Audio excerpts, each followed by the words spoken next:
Jeevan Reddy uncle, జై శ్రీరామ్. బాగున్నారా?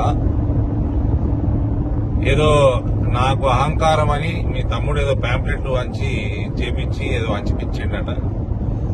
మళ్ళా మొన్న ఇట్లనే బీజేపీలో సస్పెండ్ అయిన వాళ్ళని పట్టుకుని నాకు ఇష్టబొమ్మ తలగబెట్టించిన వాళ్ళకి పోలీస్ కేసులు కాకుండా చూస్తా అని చెప్పిండట. సరే అంకుల్, నాకు అహంకారం ఎందుకు అనిపించింది అంకుల్? మీరు ఎక్కడ కనబడ్డా నాకు జగిత్యాలు వచ్చినప్పుడు కానీ ఏడ కనబడ్డా అందరి ముందర మీకు పొంగి ఆశీర్వాదం తీసుకుంటా మీ దగ్గర. అందుకని అహంకారం అనిపించింది నాకు.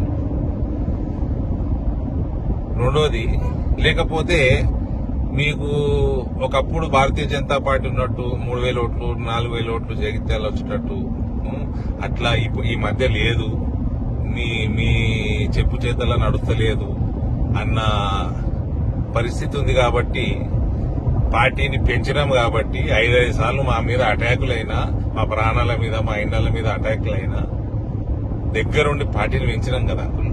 అందుకని అహంకారం అనిపిస్తుందా మీకు? ఎందుకు అనిపిస్తుంది అంకుల్ అహంకారం?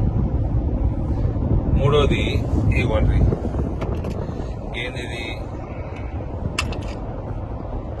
నేను అద్దాలు పెట్టుకుంటే నా కళ్ళు చల్లగా ఉంటే, ఎండ బయట ఎండ ఉంటుంది, చల్లగా ఉంటుంది అని పెట్టుకుంటా. మీ తమ్ముడికి ఏమి వచ్చింది అంకుల్ నేను అద్దాలు పెట్టుకుంటే? చెప్పండి. అయినా మీరు 2014లో నాకు గుర్తున్నది, మీ ప్రియమిత్రుడు డి శ్రీనివాస్ కొడుకుని నేను అప్పట్లో రాజకీయాల్లో కూడా లేకుంటే లాస్ట్ ఎలక్షన్ అని నిలబడతా అన్నారు. 2018లో లాస్ట్ ఎలక్షన్ అన్నారు. తర్వాత 19లో ఎమ్మెల్సీ అయినరు. మీకు 2026, 25 19లో కాదు 2020లో అయినరు ఎమ్మెల్సీ. 26 దాకా ఎమ్మెల్సీ ఉన్నారు మీకు.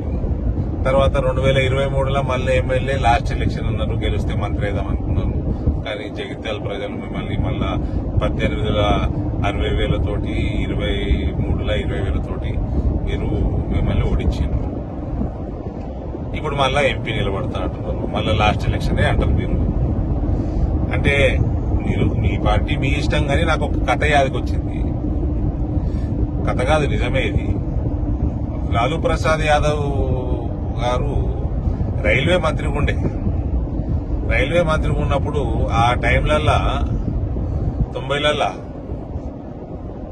మళ్ళా ఆయన మంత్రిగా ఉన్నప్పుడు నేషనల్ ఫ్రంట్ గవర్నమెంట్, తర్వాత యూపీఏ గవర్నమెంట్ లో వివిధ పోర్ట్ఫోలియోలలో ఒకసారి రైల్వేస్ చేసేట, డేట్ కరెక్ట్ గుర్తులేదు కానీ అప్పట్లో బాగా దొంగతనాలు అవు రైళ్లలో.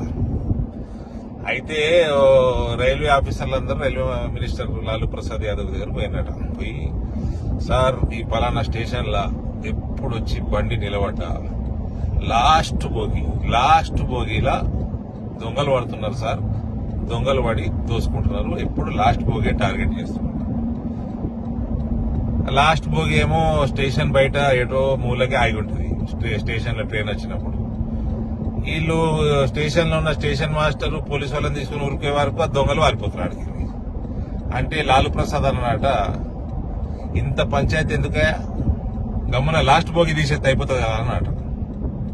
గట్ల ఉంది పరిస్థితి. అంకుల్, మీరు పెద్దలు, నేను మీ కొడుకు లెక్క, కొడుకు వయసు నేను. ఎలక్షన్లు కొట్లాడదాం, ఏమి ఇబ్బంది లేదు, మంచిగా కొట్లాడదాం, ముందాగా కొట్లాడదాం. కానీ మీ ఇంటి వాళ్ళకి చెప్పుర్రి, కొంచెం ఇట్లా చిల్లర వ్యవహారాలు చేయొద్దని చెప్పుర్రి. నాకు బాజాబ్తా భారతీయ జనతా పార్టీని కాంగ్రెస్ పార్టీ తోటి ఈక్వల్ గా ఓట్లు తెచ్చినాం కదా ఎలక్షన్లలో, అసెంబ్లీలో.